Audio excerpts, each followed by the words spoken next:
I hope that everyone can hear me okay. If you can't, I can hear you. no, there's a problem. Thank you so much. Last week on Thursday night, we got up to the four sons. So I'm not sure if you're following along with Haggadah or if you're not, but we're up to the four sons. So Haggadah starts out and it says, Baruch HaMakom Baruch Hu. Blessed is, so Makom is a nickname for Hashem. There's a few places that we use it. Why it's specific over here? They come up with different explanations, but it's a nickname for Hashem because Makom literally means place. So Hashem is in every single place. So therefore, it's a nickname for Hashem. That prayer that we say on Mondays and Thursdays after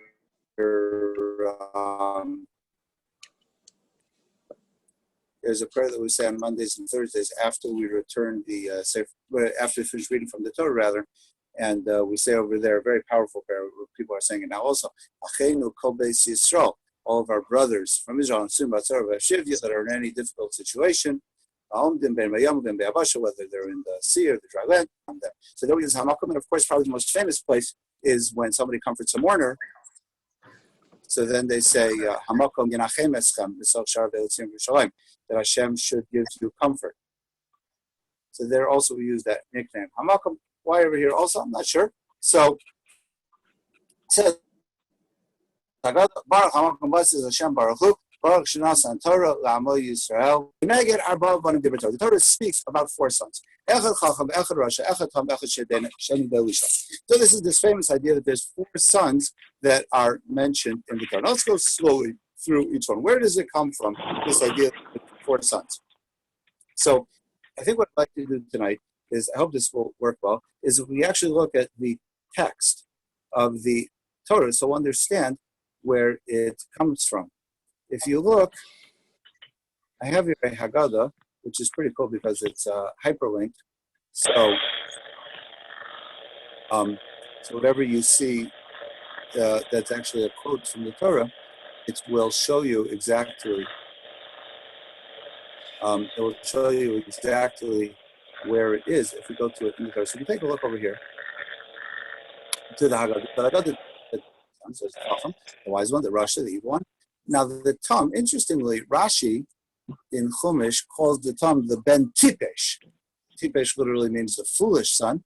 Usually we translate Tom more as simple son. And the Sheni de Elisha, I'm not sure about. Usually when you see the pictures that somebody illustrates of a Sheni de Elisha, they always illustrate him as like a baby that he doesn't know how to ask.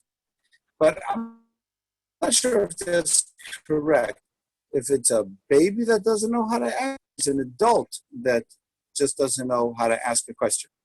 The text of Haggadah, I was taking an extra second for the load. I apologize about that. So it says like this. It says, Chacham Mahu, the wise son, what does he say? What are these commandments that Hashem commanded you? Now, why specifically, this is such a wise question? I also don't know. Like I mentioned last week, the main focus of the Seder is supposed to be talking about the Exodus, that Hashem took us from slavery and He brought us out of Egypt. So it's very nice and appropriate when we have Divrei Torah that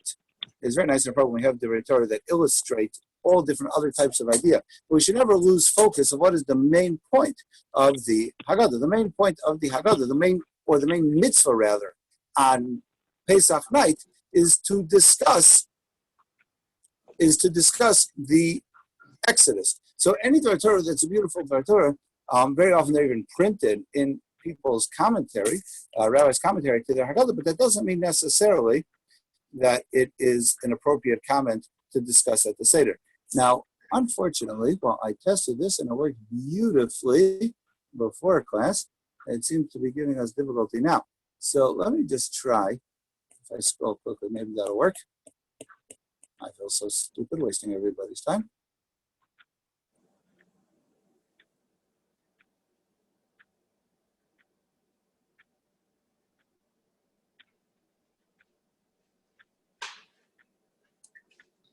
And once again, technology has failed me. Okay, but so the Chacham goes, and the Chacham asks this question. He says, what are these laws that Hashem commanded us? And that we don't eat anything after the Afikam. Once we eat the Afikam, that's it. We're not allowed to eat anymore. So this is interesting. Why is it that of all the halachas, this is what we teach the Chacham? So it's been suggested that, of course, that's not the only thing that we're teaching him, that once we get to the end of the Seder, once we eat the Afikomen, that we're not allowed to eat anything else, but rather you got to teach him all the way from the beginning to the end. So we start all the way at the beginning with the first laws of about chametz and matzah, and searching for chametz, and what we do at the Seder, and eating the matzah, and then we work our way towards the end of the Seder, where we talk about the Afikomen, but really what it means is you got to teach him from soup to nuts. You got to teach him from A to Z, the entire thing. I one time heard an explanation. Now this really has nothing to do with Sipur, Yitzes, and Shai. I'm telling you, so the Exodus. But Chacham, if you want to know who a Chacham is, Mahu Omer. What does he say? When you hear what somebody says, you hear how somebody talks, you can tell whether he's a wise person or if he's not a wise person. And similarly, the next paragraph, Rasha, if you want to know an evil person, Mahu Omer. How does he speak? What does he say? And based on the way that someone speaks, you can tell whether they're a wise person or Chas v'Shalom, the opposite. Now, we then continue with the Rasha. And the Rasha says like this: Ma ha'avoda hazal slachem. This is famous that the Rasha says, what is this work that you are doing? And that's it. That is the entire quote that comes out of his mouth. What is this work, or what is this service for you? Or what is this service to you? Now, that's all that he says. So we make a big deal out of this because of the fact that he says it's a service. So there's two things that they point out. One is that he uses this word work. Now, avodah. Avodah can mean work. It can also mean service. So it could be that he's asking a question about the service. In other words, like this: there's nothing wrong with asking questions. In Judaism, we are supposed to be encouraging questions. And if somebody wants to interrupt me at any point and ask a question, b'vakasha, please, I'd be happy to answer any questions. We're supposed to be encouraging questions. So what's wrong with what the Rasha said? So sometimes when somebody says something, they're not really asking a question. They're really just have something that they want to say. They have an excuse that they want to share, but they're not really asking a question, right? So, like, for example, all right, this is a little bit of a tricky one, but if somebody says, where was God in the Holocaust? So it could be that they're asking that as a very legitimate question, and they want to know the answer, and they would like a nice explanation. Sometimes, though, it's more of an excuse than anything else. And no matter what answer you're going to provide that person, they're not going to be satisfied with that, and they're really just using that as their excuse. So the question is, what's the Rasha doing over here? So from the fact that some people want to infer from the fact that he calls it work, that avodah here doesn't mean service, but it means work. And he's saying, well, I don't view what you're doing as something which is beautiful. I view it as work. So if it's work, then why in the world would you want to do such a thing? What's the point of that? So that's the first hint that he's talking like a Rasha, that he's not really asking a question. Interestingly, if we had that working, I could try it again, but I don't know if it's worth it. If we went back to the original source, so it's in the end of Parshas Bo. It says over there, for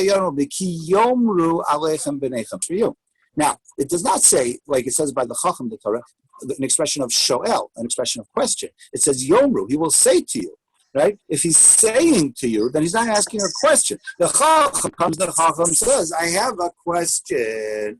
Can you please explain to me all of these laws? But the Torah very clearly uses the word question, which means that it has the nigun, it has the tune of a question, right? So you can tell that the person is asking a question. Can you please explain? The Chacham, though, the Torah uses the word amar. Yomru aleichem alechem. Your children will say to you. That means that he's not saying, what is this work? But he's saying, what is this work that you're doing? It's not a question, but it's a statement. So statements can't be answered. Only questions can be answered. The other point, which is what Haggadah stresses now, is that he uses the word lachem, for you. And says the Haggadah, by using the word lachem, what's he? Lachem, it's for you. It's only for you guys. Now, interestingly though, it should say lachem, that the fact that he uses that word lachem, that teaches me that he feels that it's only for you, velo li, but not for me. But it doesn't say the word not for me. It says it's for you, but not for him.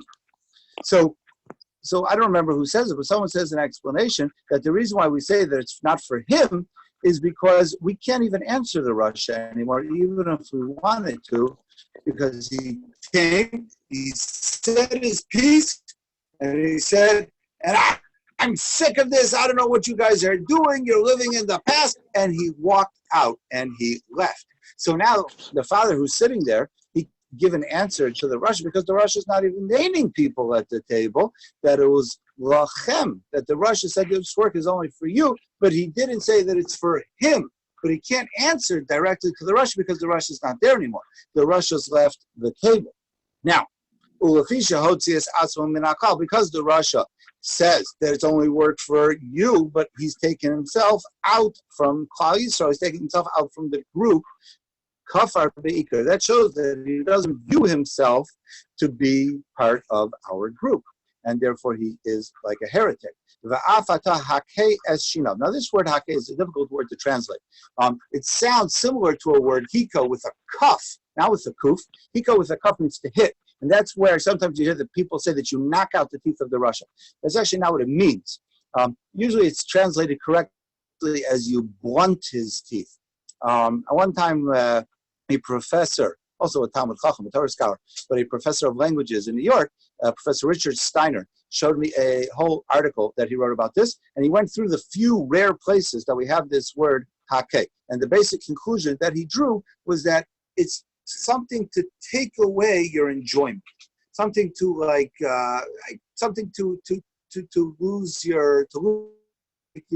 make you feel bad. So hake yashina, like you take away the sharpness of his teeth. In other words, you gotta give him a zinger. You gotta say something to him to like, okay, you're coming like what's the point of this? So we need to say strong to him. So what do we say to him? Hashem did this for me when we left Mitzrayim, but for me, but not for him. If he was in Mitzrayim, he would not have taken place in the Exodus. Now, what does that mean that he wouldn't have taken place in the Exodus? So in the beginning of Parshas Beshalach, it says, and it was when Hashem sent us out of the land of, when Paro rather sent us out of Mitzrayim, Vahi B'Shalach Paro Esam. So it says over there, V'chamushim alu b'nei Yisrael me'eretz Mitzrayim. That b'nei Yisrael left Mitzrayim, chamushim. Now, Rashi has a few explanations what the word chamushim means. One explanation means that we were armed, that we had weapons. The other explanation that Rashi says is that it comes from the word chamesh, and it means 1/5. That Bnei Yisrael left Mitzrayim, only 1/5 of us left Mitzrayim. What happened to the other 4/5? So the other 4/5 died. And the reason why they died, so this is interesting, because 7 days later, when they reached the Yam Suf, the Red Sea, so Hashem tells the Red Sea to split. And according to the Medrash, the Red Sea protests, and the Red Sea says, why should I split? You're telling me I should split, and I know what you want. You want me to let the Jews cross, and the Egyptians, I should go and I should make the waters fall down on them, and they should drown. Says the Red Sea to Hashem, why do the Jews deserve to live any more than the Mitzrayim? These Jews, they worship idols, which is something they're not allowed to do. And the Egyptians, they worship idols. So one is no more deserving than the other one to live. Hashem tells the sea, I'm the boss, I'm God, you do what I say. And anyway, I'll explain it to you, because you see the Jews are going on their way now to receive the Torah. So you're right, the current level that they're on, their current state, they do not deserve any more than the Egyptians deserve. But because of the fact that when, that in 42 days from then, they're going to be receiving the Torah, that's why, says Hashem, they deserve to live now. I'm giving them credits for the fact that they will be receiving the Torah. What that means is that the Jews were on a very low state. And we know that the Zohar HaKadosh says that there's 50 levels of purity and 50 levels of tumah, 50 levels of impurity. And the Jews were on the 49th level, and Hashem had to take them out right then. And if you would have waited a second longer than that, we would have sunk. We would have sunk even lower, and it would have been too late. and we've never been able to be saved. I Rabbi, remember when I was in high school, the kids in my class asked my Rabbi, Rabbi, they said, Rabbi, what level of Toma are we on now? Clearly, we're not on a level of purity, but what level of impurity are we on now? My Rabbi doesn't know the answer to that. How is he supposed to know the answer to that? So who knows? But interestingly, I believe it's the Arizal that says that this whole business, that once you hit the 50th level, you can't come back up. That's only before we get the Torah. But now that we have the Torah, no matter how far somebody falls, they would always be able to raise themselves. Yes, Bonnie? you mentioned that one, I think I am. Can you hear me? Rabbi? Can you hear me? You have a question? I do. You mentioned that 1/5 of the Jews left Mitzrayim. I see a hand up, but I can't hear you. Oh. Oh, okay. Sorry. Can you hear me? My earphones weren't plugged in well. Yeah, I can hear you now. You can hear me. Okay, so you mentioned that 1/5 of the Jews left Mitzrayim. So 4/5 stayed behind? Oh, good question. So what happened was that the other 4/5 actually died. So the Now, 600, according to tradition, what happened was during that.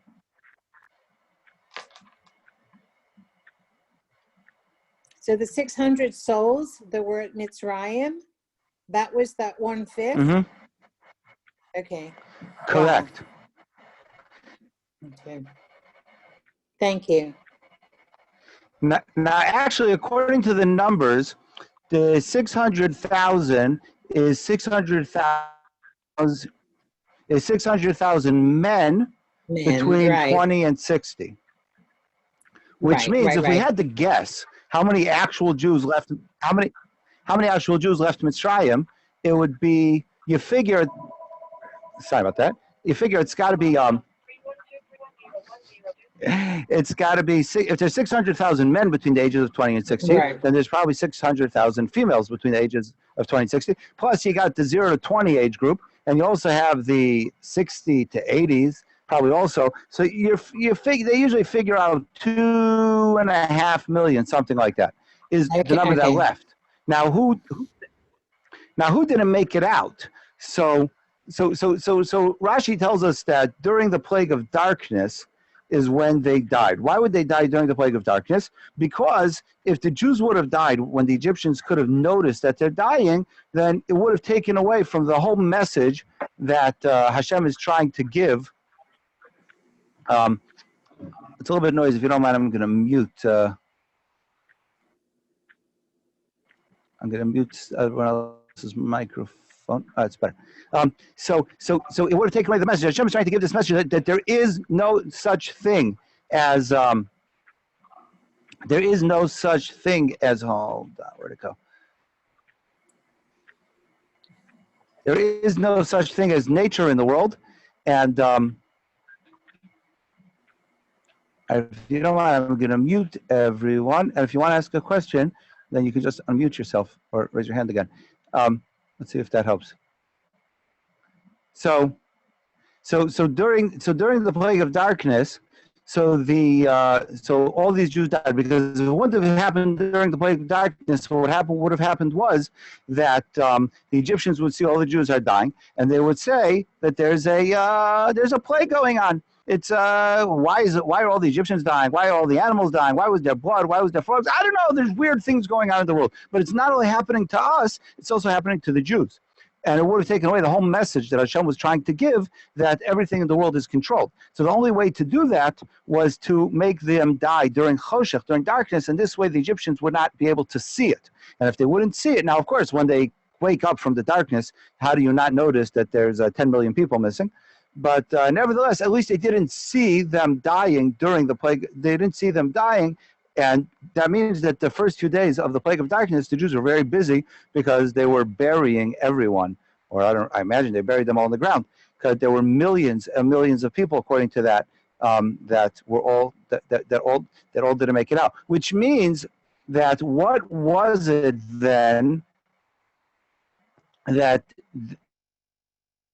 caused them to to not make it out. In other words, this is where I was going, that all the Jews, even the ones that, not, I don't know, every last one, but the majority of the Jews that did make it out are accused at the Red Sea of being idol worshippers. So that means that even they were idol worshippers. So and these are the good guys. These are the ones that survived. So who didn't make it out? So you have to say that the ones who didn't make it out, what they were lacking was, they were lacking a belief. Even though they had witnessed already 7 plagues, but they didn't believe that Hashem was actually going to save them. So Hashem said, fine.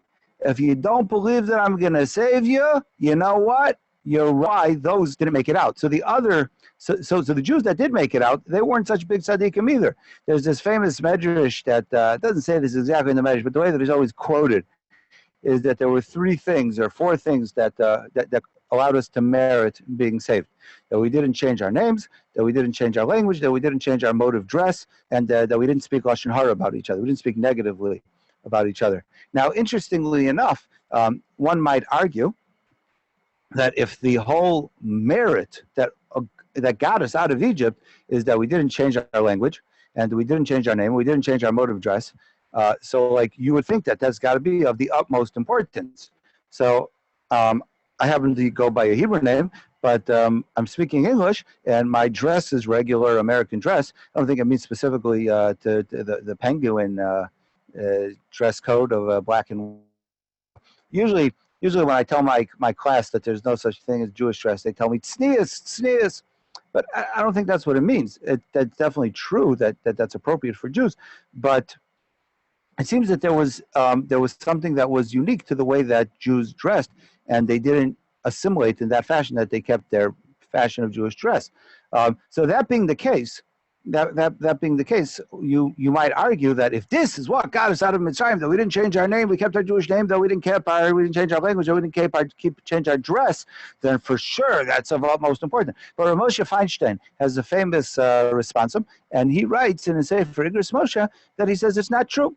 That was what gave us a Jewish identity before we had the Torah. So if we didn't have the Torah, so what's going to give us an identity as a Jew? You know what's going to give us an identity as a Jew? These external things, our name, our language, our dress. He says, but once we got the Torah, what gives us an identity as a Jew is our observance of the Torah. All those other things, that's not important anymore. And you can speak English, you can go by any name, you could dress you could dress wearing whatever is the normal way of dress. We don't have Jewish dress anymore. And he says that's not what's important. That's not how we identify as Jews. We identify as Jews because of the Torah. So we finish off and we tell the Russia, we say, listen, you know, you're my son, or it depends when this story is taking place. Your great-great-grandfather was there in Egypt. And because he was a good man, he was saved. But if you would be talking the way that you're talking now, then you wouldn't be here right now at this Seder to be able to shoot your mouth off, because you would be with the other 4/5 that died during the plague of darkness. So you wouldn't be here. So yeah, shkoyach, after you were saved, now you're running your mouth off and you're saying, well, what's the point of this? It's a bit, you know, now you're like, yeah, like a big shot. Like now you could do that. But that's only because your grandfather was good enough to get saved. If you would have been around back then you would not have been saved.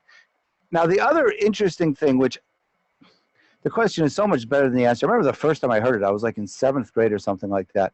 And it knocked my socks off. And it's a famous question. I don't know why I never heard it before then. But we make such a big deal that when the Russia is talking, the Russia says, what is this work, lachem, for you? But if you go up just one paragraph by the Chacham, the wise son, what does he say? What are all these commandments? Eschem. He should say, Osanu. Osanu means us. He doesn't say Osanu. He says, Eschem, you. Y'all. Why does he say Eschem? Sounds like it's just as bad as the Russia. He's saying Hashem gave the commandments to you. He didn't give them to me. He should have said Osanu. He gave them to us. It's a very strong question. Especially because we're making such a big deal out of the Russia, because he used that language. So why do we let the Chacham, why do we give him a pass? So the best answer that they say is because this Chacham said, Hashem Elokeinu, Hashem our God. So because he said Hashem our God, So that shows that he believes in Hashem. So, okay, that sounds good, but it still doesn't explain why he used that word. He shouldn't be saying Hashem commanded you. He should be saying Hashem commanded. He should be saying that Hashem commanded us. So I'm not sure. I don't know. It's a good question. We then move on to the next son, the Tam. And Tam Mahu Omer, this simple son, what does he say? Mazos. What is this? Now, I remember in the infancy of the internet, so my father came home before Pesach and he was all excited that someone had, today this is very easy to do, but someone had done a computer search and they looked up every single time that the Torah uses these words, mazos. What's this? Which is the question of the Tam, and I think it appears 10 times in the entire Tanakh, in the entire written Torah, and every single time that it says what's this, it's followed by something else. What's this that you did to us? What's this that's going on? What's this? But this is the only time that it says those words. What's this? Question mark. That's it. Nothing following that.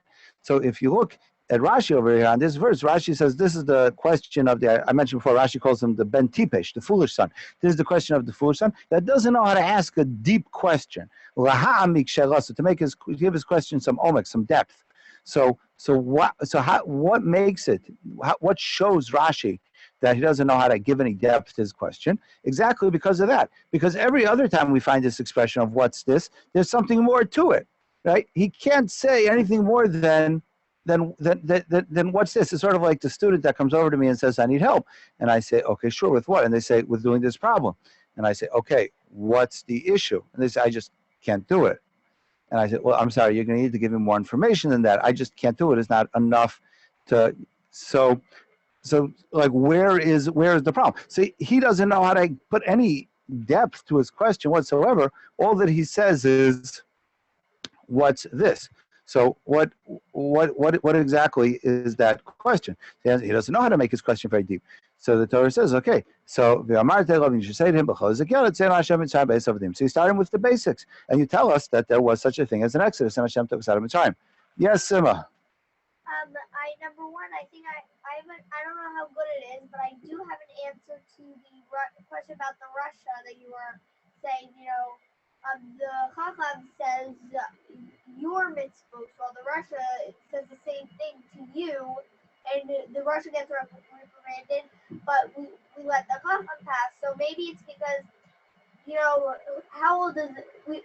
It never said how old the Chacham is, and how the laws are given. You become responsible for your actions and mitzvahs or whatever once you turn bar mitzvah, and it's a son, so bar mitzvah. So if he's not bar mitzvah yet, it's not his laws yet. It's real. So it's his parents' laws. He's asking the question to his father, let's say. It's not really his laws.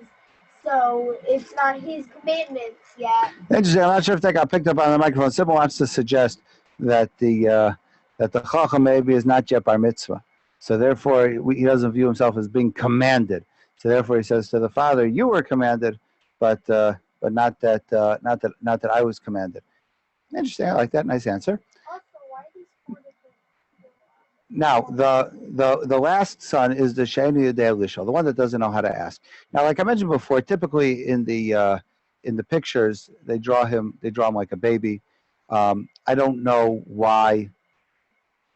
It would seem that probably it's an adult, but I don't know. It's hard to say because on the one hand, even like the most basic person knows how to ask a question, but sometimes someone has to be trained, and perhaps that's what's going on. Maybe it does mean someone small. Now, the most famous Dvar Torah about this son that doesn't know how to ask is that it says at Pesach.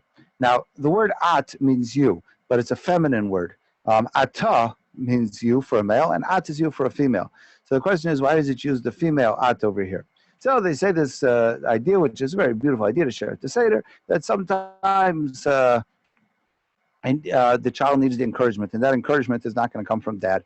That encouragement is going to come from mom. So, like there's this famous idea that parents need to be the one to teach the child to walk or teach the child to talk, because if it took place, sorry, I'm a teacher, but if it took place in school, then it would be like, no, I'm sorry, that's not acceptable. If you're not going to pronounce your words correctly, you can't just say whatever that gaga guga that came out of your mouth and we're going to be excited about it. You need to, and the parents, they sit there and they're encouraging, and that's how the child learns how to talk. So it needs to be the mother, and that's why it says at. It's a beautiful idea. It's not actually the simple explanation. Why does it use this word at, which is a female word? Sometimes, every once in a while, we use the word at instead of the word ata. So why over here? I don't know. But if you look at the classical commentaries on the Haggadah, they're not even bothered by this question. So it seems that they just understood very simply that it means ata, it means you, and for some reason it's written in the shortened form. How do I know that it has to be that way? Grammatically, it has to be that way. The next word, Pesach, at Pesacho, grammatically it would have to be at Peschilo. So grammatically, it just doesn't work. So it probably just is a shortened form for ata, and I'm still talking to the dad, but it's still a beautiful idea. The other explanation that they say is that the reason why I use the word at over here is that you want to teach him from Aleph through Tuf. So at is spelled Aleph Tuf. So you want to teach him Aleph Tuf. You want to teach him the whole alphabet. So you have to start him slowly. You should teach your son on that day, because that, if you actually open up the Torah and you look, so 3 of the sons appear in Parshas Bo, and the last one, the Chacham, appears in Dvarim in Parshas V'Eschana. And if you look at the psukim over there, so you see the question and you see the answer. Interestingly, and this is really a fascinating discussion or class that one could have, but nothing to do with what we should be doing Pesach night. In fact, one of my Rabbi in yeshiva, so he made a point of saying, don't spend your magid talking about why it is that that the Torah tells you what answer to give the Chacham, and we don't give that answer. We give a different answer. And don't talk about the fact that the Torah tells you what answer to give the Rasha, and the pasuk that we quote is not the pasuk that the Torah uses. But if you notice, the Rasha and the Sheni De'Elisha both get the same answer. So the Torah tells you what answer to say to the Rasha, and we don't give them that answer. We use the answer that we give for the Sheni De'Elisha, which is fascinating. There's got to be a lot of Torah, a lot of good explanations for that. But as far as our mitzvah on the Exodus, so we have here these 4 sons, and it teaches us a very important lesson.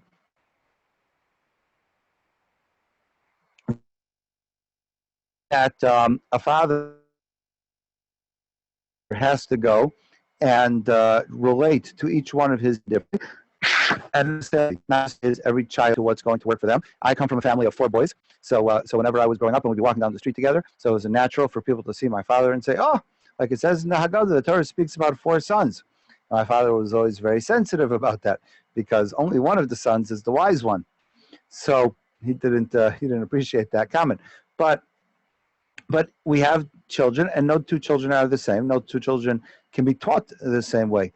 So how do we know that they're different? So because, like I mentioned, there's 4 different places that if you actually look up the sources, the Torah tells you your son will ask you. And you see that there are different types of questions, and you see that there are different types of answers. So accordingly, that's why we have to have different answers. The only thing which is interesting is that only 3 of the times does it say your son will ask you. There's one point where it just says, you should tell your son, but it doesn't, you should teach your son, but it's not preceded by a question. So the question is, why is it not preceded by a question? And the answer is, that's what shows us that there's a son that doesn't preceded by a question. Now, probably the most famous Dvar Torah from the Lubavitcher Rebbe about Pesach Seder is that he said that there's actually a 5th son today, and not hinted to in the Torah, but the 5th son is the one that can't even be bothered to come to the Seder. And we have these 4 sons, but the Rasha, at least he showed up. Now, we suggested that perhaps he left right after he said what he had to say, but at least he showed up, at least he came. But sadly, today, there's all these Jews that they don't even come to the Seder. That's the 5th son. I saw last year that there was a suggestion in the 60s, the 70s maybe, that they wanted to bring attention to all the Jews that were locked behind the Iron Curtain in Russia. So they said everyone should put out a chair at the Seder, an empty chair for those Jews that are locked behind the Iron Curtain. So they came to ask the Lubavitch Rebbe his opinion, if he thought that he would throw his weight behind it, that this was a positive idea. And he said, I think it's a wonderful idea that you should put out an extra chair, but don't leave it empty. Make sure you find people to sit in the chair. Get a guest that will come to your Pesach Seder and be there and fill up the chair. So this basically covers the four sons. There's actually it's a little bit of a controversial piece, but Rev Samson Raphael Hirsch. So he has a piece where he says that Yitzchak actually erred in trying to educate Yaakov and Esav the same way, and he says that Esav clearly was a guy that needed to be out there in the field, needed to be using his hands, wasn't someone that could be like Yaakov Yoshev, just sitting in tents, and Yitzchak tried to educate them the same way. And because he didn't appreciate how to work with Esav's strengths, that's why Esav did not find any interest in that aspect. He didn't find any interest in the Torah, while Yaakov did. And he says that Yitzchak is actually to be criticized for this. Now, that's the part that's a little bit controversial, to go criticize the forefathers unless we find a strong source for that. We always assume that they're such big tzaddikim, though we have no business. And anyway, let's just do one more paragraph and then we'll finish. It says, Yachol Meir Rosh Chodesh. I might think that the mitzvah to tell the story of the Exodus, our mitzvah Pesach night, would begin already from Rosh Chodesh. So the pasuk that we quoted to two of the sons, it said that there's a mitzvah by Yom Mahu on that day. If it's on that day, then it doesn't begin from Rosh Chodesh. In other words, the Exodus, to a certain extent, began on Rosh Chodesh. We find that it's described as a month of miracles, and they started getting all of these mitzvahs for the Karban Pesach and not having chametz and eating matzah. All that they started to get on Rosh Chodesh. So perhaps that's why I might think that already from Rosh Chodesh one could begin this mitzvah. So no, the pasuk says it has to be done on that day. So it says that it has to be done on that day. So maybe I would think that day already, the Erev Pesach, right before the Seder, already a few hours before the Seder, you could also go and you could already start to do the mitzvah then. So it says the Haggadah, no, because it says ba'avur zeh, because of this. Now, whenever the Torah uses the word zeh, this, so that means that it's something tangible, it's something that you can point to. No, you can point to. So, for example, it says, Hashem told Moshe, HaChodesh hazeh lochem. This month is going to be for you Rosh Chodesh. So we learn from there that Hashem showed Moshe what the new moon looked like, right? Because Moshe couldn't picture it in his mind, so Hashem said, I'll show it to you. See, he showed Moshe the moon. How do we know he showed him the moon? Because it used the word zeh, this. This means that it's something that you can point to. Similarly, it says, V'zeh maseh ha-menorah. This is how you make the menorah. So Rashi learns from the fact that it used the word zeh, that Moshe needed a picture. He couldn't understand what you couldn't understand what Hashem was describing. You got the cups and the flowers and the branches and how they're supposed to be lined up. So Hashem had to show him an image in fire of what the menorah was going to look like. Because you have the word zeh. So over here also it says, because of this, Hashem took us out of Mitzrayim.